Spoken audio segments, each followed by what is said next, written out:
सन 1528 मुगल सम्राट बाबर के सेनापति मीर बाकी ने इस स्थान पर एक मस्जिद का निर्माण कराया, जो बाद में बाबरी मस्जिद के नाम से जानी गई। ओम समय के जय साथ यह जगदीश स्थल हरे। हिंदू और स्वामी मुस्लिम दोनों जय समुदायों जगदीश के लिए हरे। आस्था का केंद्र बन गया। अल्लाहु अकबर। लेकिन इसी के साथ अल्लाहु अकबर। मतभेद भी गहराते गए।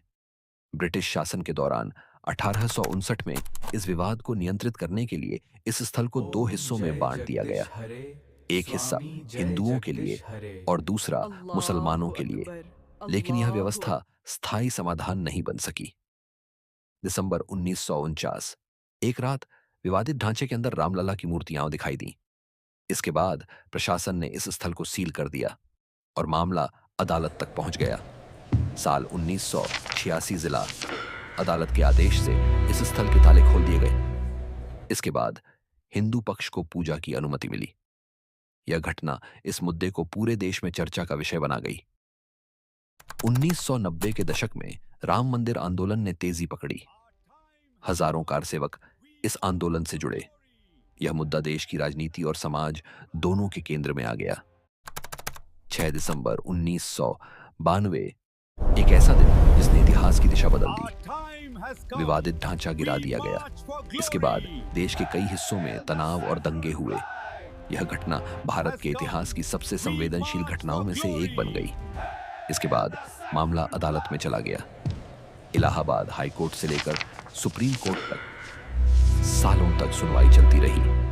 इतिहास, पुरातत्व और गवाहियों के आधार पर गहन अध्ययन किया गया। दोनों पक्षों ने अपने अपने दावे और साक्ष्य प्रस्तुत किए। 9 नवंबर 2019 भारत के सुप्रीम कोर्ट ने अपना ऐतिहासिक फैसला सुनाया। फैसले के अनुसार विवादित भूमि राम मंदिर निर्माण के लिए दी गई और मुस्लिम पक्ष को वैकल्पिक भूमि देने का आदेश दिया गया। इसके बाद भव्य राम मंदिर के निर्माण का मार्ग प्रशस्त हुआ। पूरे देश से लोगों ने इस निर्माण में योगदान दिया।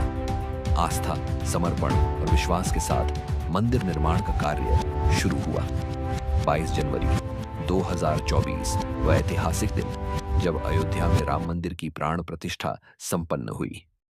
यह केवल एक मंदिर का निर्माण नहीं था, बल्कि करोड़ों लोगों की सदियों पुरानी आस्था का साकार रूप था। आज अयोध्या में खड़ा यह भव्य राम मंदिर भारत की संस्कृति, इतिहास और विश्वास का प्रतीक है। यह कहानी सिर्फ एक मंदिर की नहीं, बल्कि धैर्य, संघर्ष और विश्वास की कहानी है। यह हमें सिखाती है कि इतिहास चाहे जितना जटिल क्यों ना हो, संवाद, न्याय और समय के साथ समाधान संभव है। जहां विश्वास है, वहां राम है।